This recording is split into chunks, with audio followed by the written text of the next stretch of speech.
Welcome back to another episode of the Resilience Podcast. Yo, yo. This is episode, it's got to be almost 30. Almost 30. Yeah, close to 30. So this episode is going to be super raw, so thanks for watching. Yeah. It's going to be between Josh and I. Meet me at the table. Love it.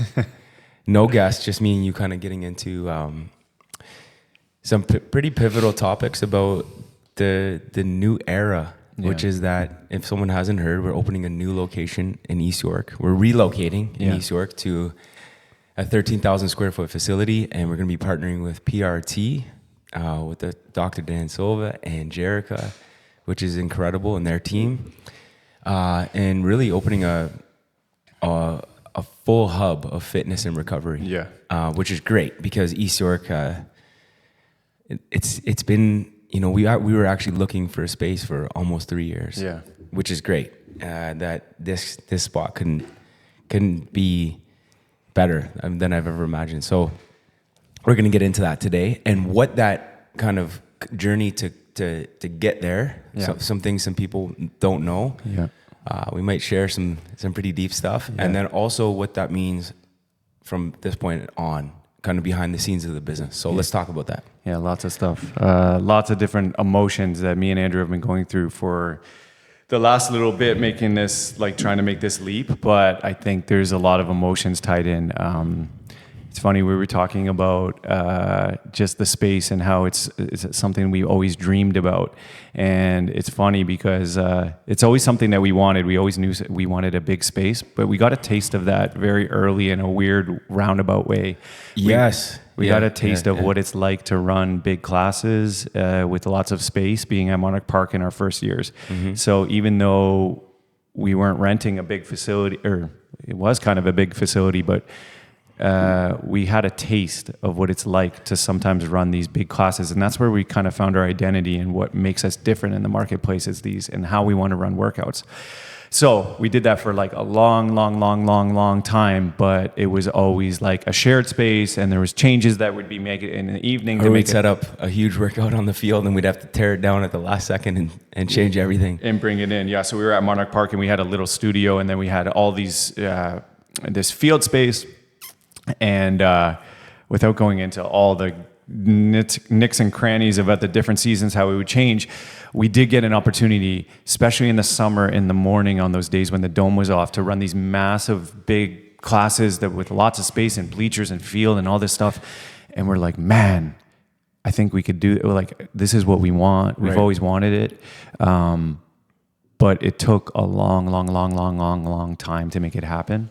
But we knew that's what, like, we knew we had a product when we did that people valued. Right, we saw glimpses. I think we saw glimpses and experienced glimpses, not only imagining and the vision of it, but we saw glimpses and experienced glimpses of, I always talk about this with our coaches, kind of like those big classes are kind of like events. Yeah. I think I've talked about it on the podcast too, that, you know, we run a well-rounded fitness regime, a hybrid fitness regime that is very important classes through the week, and then you're going to have these one or two opportunities where it's like an event. And I think that brings out a different element out of people. Yeah. And it really puts their fitness to the test.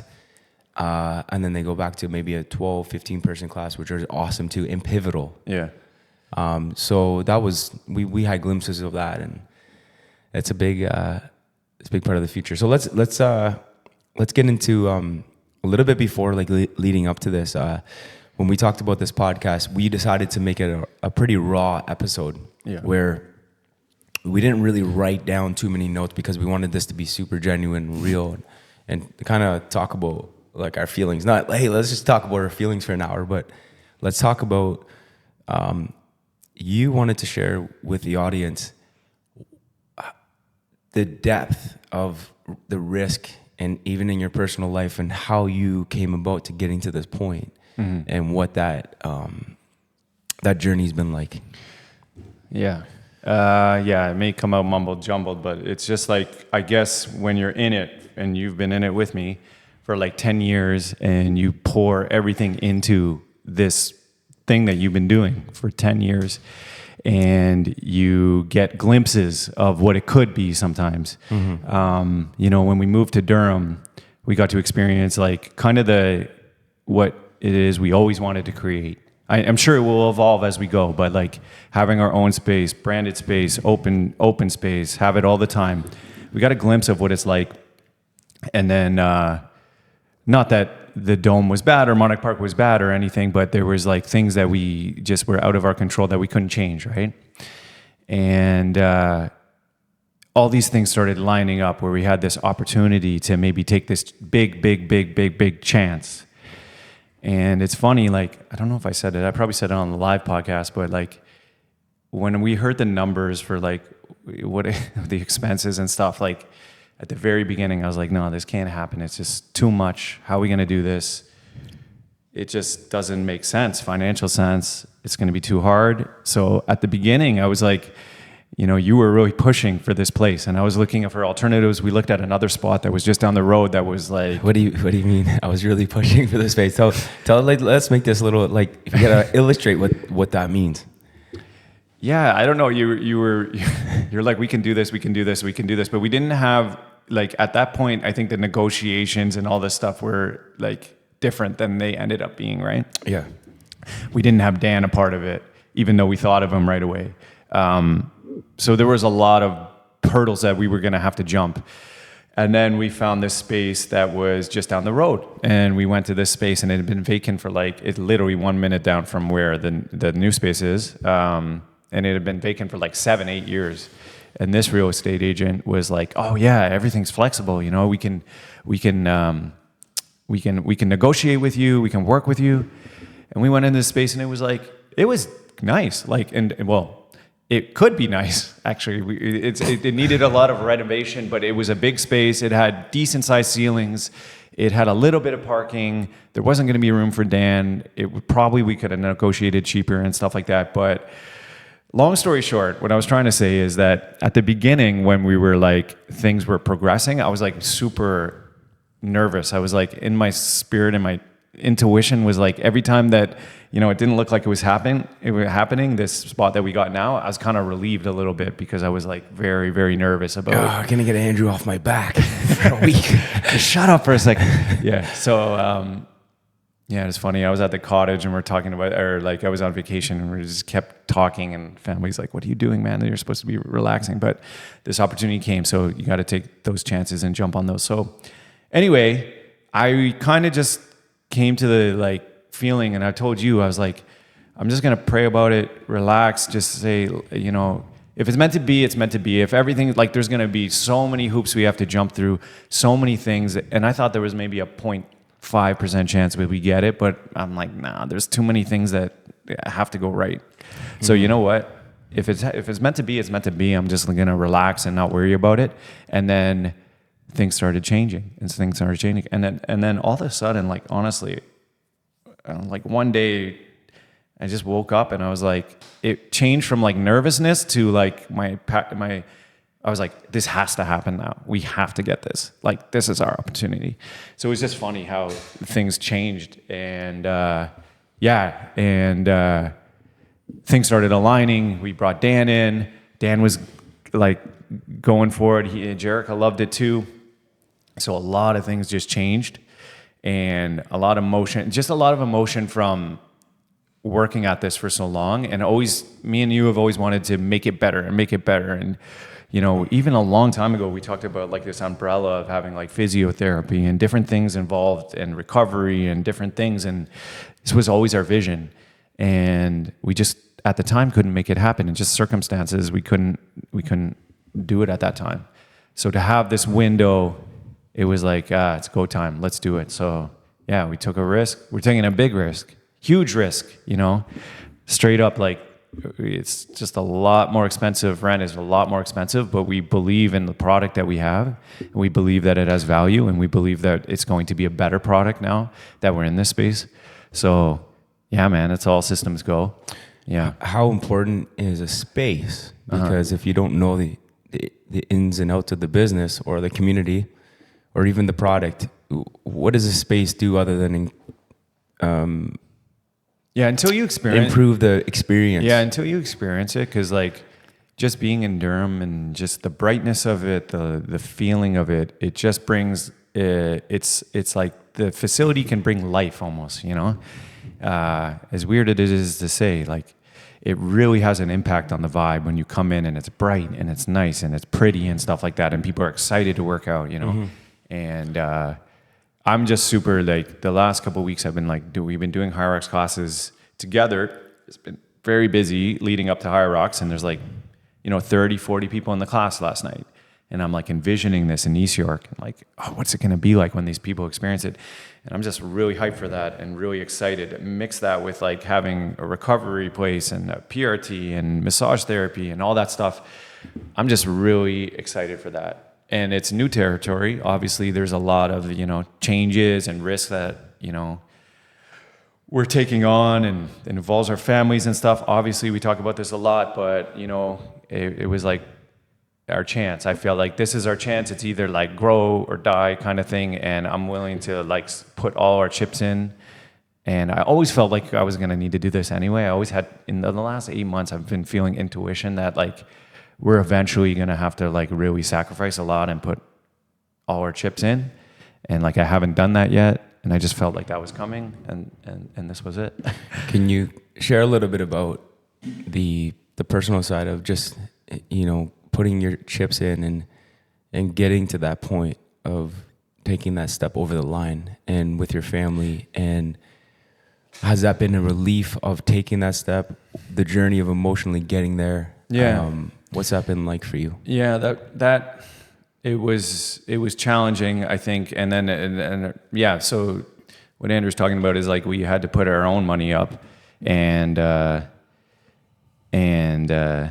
you know, I had the conversations with my wife and the family. Obviously, like, you know, I had saved a little bit of money, and yeah, I had some money, and I think it was only going to work if I put some money in to make it work. And I just felt like this was the time to do it. And you know, I was always trying to be very, very, very raw. I was always trying to like, you know, hey, if anything goes wrong, like I got this. Don't worry about it.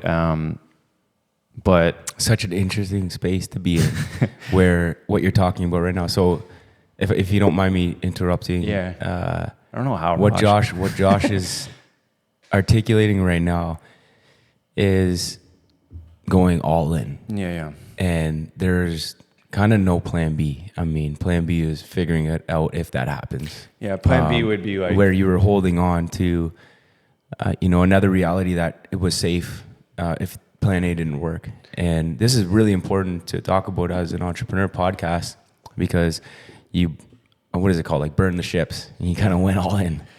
Yeah, it's funny because like, yeah, no, I'm just going to be super raw. Like, really, like my plan A, plan B, like even if it didn't work out, I was like thinking, you know what, if it doesn't work out, you know, I have enough money to like recover, bounce back, still like, you know, if I keep investing and doing like low risk things, things will be good. It will be okay, even if it fails. And then like having to, you know, change that and be like, oh no, I'm going all in. And not that it would be terrible. Like, I don't think like if things fell apart and it didn't work out, I'd be like on the street homeless or anything like that. But, you know, there was always, plan B was always like, oh, I'll be fine, like secure and, you know, be okay, I think. It's hard to explain, like, not that I wouldn't be okay if it didn't happen, but like basically, you know, just for a little while I've been doing like just investing a little bit and just like low risk stuff, and I know enough about finance that if you just keep doing that, should be good, you know? You should be good in the long run for retirement and stuff, and playing this safer out and doing all that stuff and doing those low risk things, right? And then yeah, it was a lot for me to just like take a lot of money out and then just put it and be like, no, like let's do this, let's go, let's ride with it and do that. So what changed for you in regards to, you can't do that unless if you see something, if you have vision, or if you believe in what's to come. Yeah. Because that reality hasn't set in yet. Yeah. You're taking a risk to basically step into being a part of something that comes into fruition. Yeah. And you're stepping it out of the boat. Yeah. What was it that had changed Yeah. to allow you to take that step out of the boat? Yeah, a lot. I think the circumstances of the situation changed a little bit. I think that I Of the watched, circumstances of what situation? like the, PRT is going to get involved. We're going to the lease is going to change from the original. Like, it's not like, because when we were hearing about it, it was kind of a little bit crazy at the beginning. It I'd like kind to of, talk about that a little bit. That'd be fun to talk about. yeah, just like a lot of those things. And then just my experience, just watching the business, believing in the product, believing we have a really good product, seeing what it's like in Durham with our own space, seeing the zone that we're in with High Rocks. There's a lot of different things. The coaches that we have a consultant that works for us that's like been doing a really, really, really good job. He's now on board.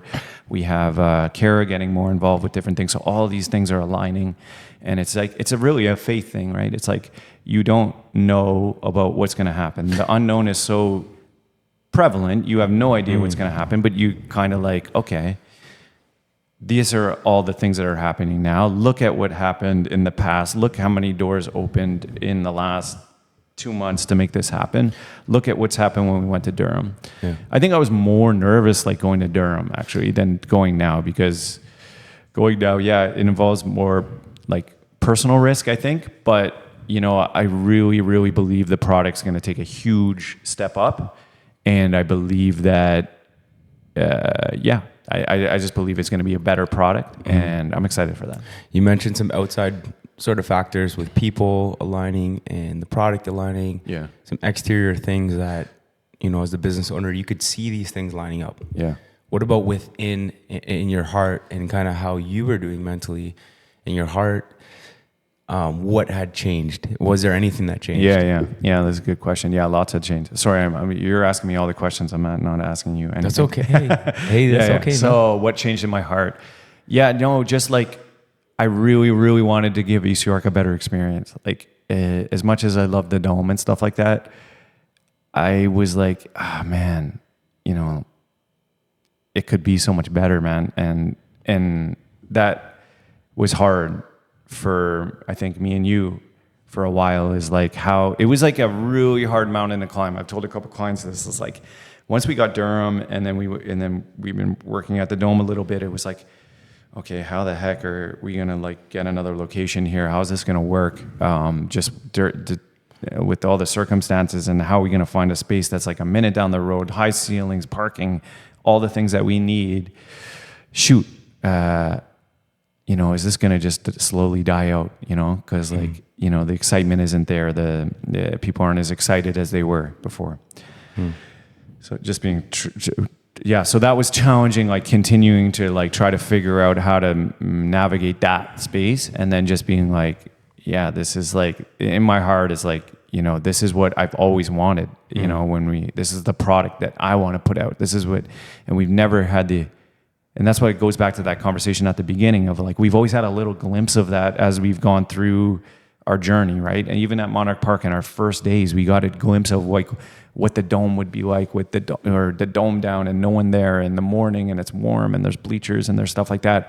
But then we go into the winter and people are wearing mittens and stuff, and we're like, man, how are we going to get some clients to sign up like when they're wearing toques and hats and stuff like that? So we've always had to navigate that, or at Monarch, like being in that less small space and we're getting too busy, and like, can we just get a little bit of this track and working for that, But we got a taste, and then when we get to the dome, we get a taste of what it's like to have no one bothering us, but then the schedule, and then when what's like no branding and stuff, not as much branding and stuff, not as much control over the environment, which is just the way it's just the way it is, right? So once experiencing that here, it's like, okay, and that's what I want to put out to our clients, that's the product I want to give our clients. So just in my heart, I was like really battling that and, trying to figure out a solution. It was like, I think a little bit, not weighing heavy on me, but like, I definitely was like, oh man, it was the thoughts of like, how are we going to do this? We need to do this. And we talked about it so many times on the phone, different things like, what are we going to do? Yeah, man. What about you? What about you? How's your heart feeling towards this whole new change and stuff?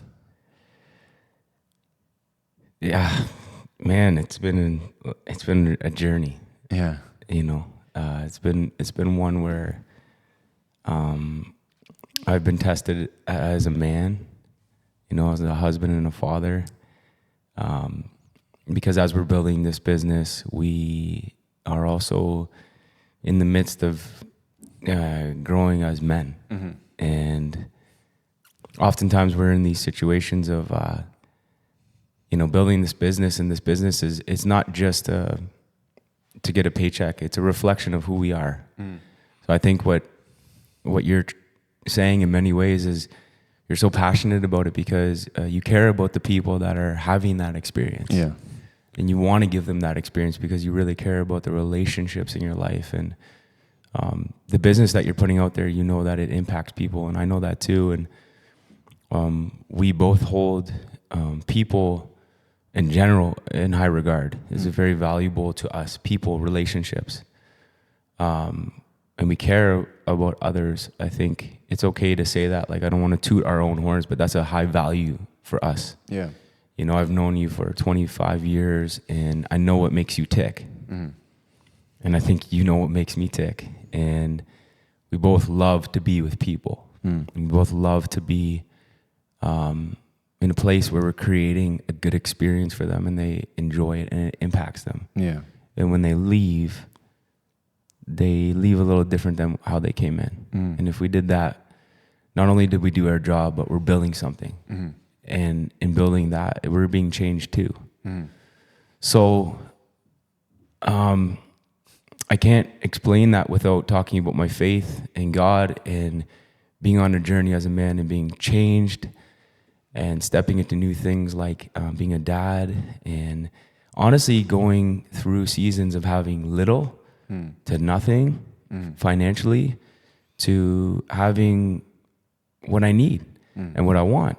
And I've been through that up and down many times and in the process of building this business. And to me, I would say when all is said and done, it's like the people around you are what matters the most. And we're in such a great position where we get to be in the trenches with people every day. And to me, that makes my heart excited.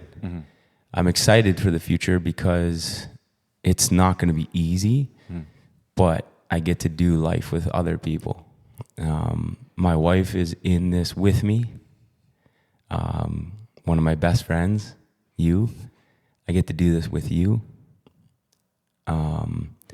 My kids now are at the age where they come through the doors and they get to see their dad coach or put on a big event with other coaches, and that collaborative effort, my kids are seeing their dad collaborate with others to try to create an experience for people. And what an amazing gift that is to give your children, to see their parents working with others and trying to help others. It sounds cliche, but that's what we're doing every day. And there's probably more challenging moments than not. So they see me come home from work and talk it through with care and be like, this was a challenge. And they're seeing us wake up the next day and embrace that today's a new day. Yeah. Let's keep moving forward. And that whole situation is, you know, when I look at it from bird's eye, I think that's a blessing. It's a journey. It's a blessing, and I'm thankful for that. Yeah. So I'm excited for the next step. Is there more on the line? Absolutely. Is there more financially on the line? 100%. Is it more kind of do or die? Yeah. I mean, but it kind of always has been. I remember for the first year when we opened at Monarch Park, I think it was maybe 18 months actually, we were working for free. We didn't even pay ourselves. I remember living in an apartment on Cosburn Avenue. So if you're familiar with East York, there's a street called Cosburn Avenue, and there's some pretty rundown apartment buildings, and I was living in one. I had a roommate, and I think I was single back then, and we were just like first or second year building the business. There's one night I was sleeping in my bed and a cockroach fell on my face. There you go. And I woke up and there's cockroach on me in my bed. I mean, I have stories like that where I look back and I mean, we were being changed back then, man, and we are now. So is there more on the line? I guess. Yeah. but there was a lot on the line then too. Yeah. And, you know, we were kind of going through that, and it's, so there's a lot more on the line in that sense. The challenge that I find now is as the community grows, there's more. Any decision that you make, you know that there's going to be some people that are not in favor of that. Not impressed. So I think it levels you up as a leader, levels you up as an entrepreneur to acknowledge that and see that and continuing to move forward in what you believe. Yeah. So you're going to move forward in this direction and know that the people around you might not agree with what you see or the decision that you're making. And that's tough. Very, yeah. Sometimes. But thankfully, like with my football background and being a captain in university and all that, like I've experienced that in the arena of sport. But now it's more like in the arena of business, and it's there's money in the game. There's people relying on you. There's stuff, and it's hard. Yeah. It's not easy, but we're not alone. We got each other, and I'm excited. I think it's going to be a great challenge. Yeah. Yeah. Very excited. Yeah. What are you most excited for? There's a few things. I'm really excited to collaborate with PRT. Yeah. That's going to be awesome. I mean, to have a space, an actual physical building where people can come in and have just the most incredible workout experience and recovery mixed in with education and knowing why is my body feeling this way, or how can I improve my body in this way. Or I think you're just kind of getting a whole experience, which is extremely powerful. So I'm excited to see how that evolves and how that turns out. And I think it's going to really kind of be the next step and a big part of our future. 100%. And I love Dan, I love Jerica. They're going to be so much fun to do this with. Absolutely. Yeah. Yeah. Really cool, chill people that are sensible, very smart, but also careable people. And I think the collaborative effort will be a fun journey to walk through with them. Yeah. I want to ask you about, we were talking about this on the phone, like, you know, looking back, all the things we went through and like, you know, thinking back, like sometimes what we went through and where we are now, it's a miracle. How did you keep the passion going? Like for those that are like new to, they're pursuing a goal or something and they're trying to reach it and they're in the beginning, like speak to the passion and like the grind and the walking through, like maybe something like, you know, for a long time we walked through experiences that were not probably ideal or what we wanted, but we just kept going and believing and just putting our passion towards that. Do you want to talk about that for a bit? Yeah. I feel very much where I'm supposed to be when I'm coaching. When I'm coaching, I feel it's not that it comes easy to me, but it comes natural to me. And I'm not even like a great fitness coach, like as far as like, I'm not an expert in a particular field, but I'm a motivator and an encourager. So when I'm in that space, I feel like I'm doing what I'm supposed to do. You know, kind of like maybe when you're with your kids and you're taking them out and you have that moment, like I feel like I'm supposed to be a dad. I am a dad. And then you just rock with it. In the same way, when I'm in a big class, like I enjoy coaching bigger classes. It's fun for me. I love motivating a group. Yeah. So when I'm in that place, I'm very passionate because I feel like I'm doing what I'm supposed to be doing. Yeah. So when I'm doing that, although it requires a ridiculous amount of energy, I feel so in the flow. I feel so, this is what I'm supposed to be doing. So that gives me a good jolt of passion and always encourages me. One of the things that has gotten me in many ways through challenging seasons in life is the importance of encouraging yourself. And I think it's so important to be able to have a conversation with yourself and speak really powerfully over yourself. Like, I'm supposed to be here. This is Andrew, you are doing a good job. And this is where, you know, conversations with God come. Thank you, God, that I'm here in this place. It's not easy to be here right now in this moment for whatever reason, but right now, this is where I'm supposed to be. I am in a place, humbly, I'm able to encourage people and help them through their day and give them something that they need today. And that just helps me. So I found a high value in encouraging myself. And then that just comes to encourage others. Yeah. When you feel built up, oh my gosh, I heard this quote yesterday. It was this pastor, he was talking about encouragement, and he was talking to his mom when he was a kid, and he's like, I have the fondest memory of my mom. My mom said, or I asked my mom, when should I encourage somebody? Mm-hmm. And his mom said, anytime that person's breathing, meaning anytime you feel on your heart to encourage somebody, never hold it back. Yeah. Speak life over someone, speak encouragement over someone, tell someone that they can make it and help them be there. Because everybody around you can use encouragement, including yourself. Yeah. So if you're not getting encouragement from someone, encourage yourself and then encourage somebody else. There you go. So I think encouragement is like, we thrive. Iron sharpens iron. Yeah. And if no one's next to you to sharpen yourself and then sharpen other people around you. Yeah. I'm passionate about that. Yeah. I think there's a need for that in this life. And if you think something good about someone, say it. Mm-hmm. Never hold back a good word to speak over someone. So I'm passionate about that. It's good, bro. Yeah. Good stuff. Yeah. Good stuff, yeah. I have I want to give a shout out to, I don't know if he's watching, but my dad. Mm-hmm. My dad taught me that. And I see him, when he speaks to people, he speaks life over them. Yeah. And thankfully, I grew up in a home where my dad spoke life over me. Mm. And it impacted me, and it still does to this day. A word of encouragement from my dad.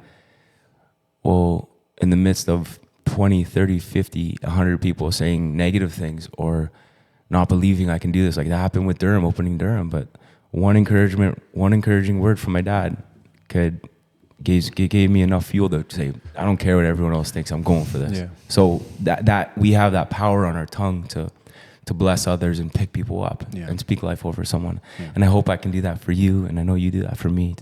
And my wife does that for me too. So there's people in my life that speak life over me. Yeah. Yeah.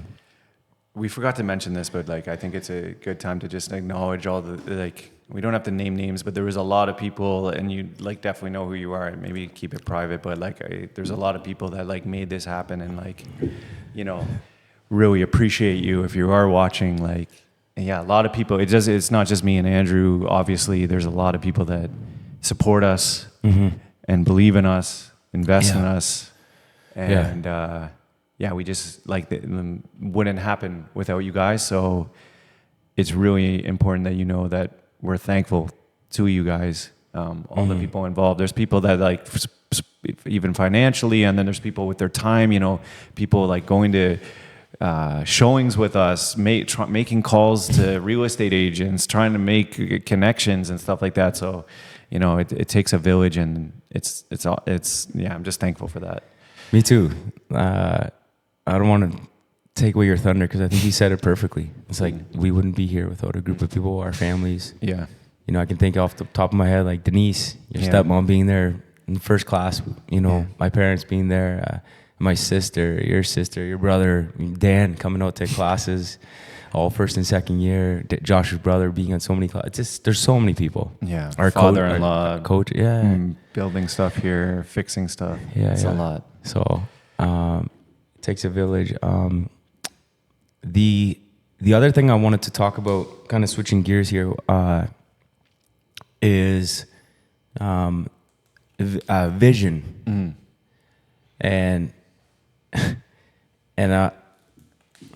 how important is vision, and what that means. I'm going to ask you how important is vision, and before I do, we're not talking about vision necessarily with the eyes, but vision of what you can see that doesn't exist yet. Yeah. So it's like seeing the unseen, you know, and how important has that been in this journey? Massive. I think like Andrew and I talk we do talk probably daily about, and it's usually a lot of things that like, it's vision type of things, right?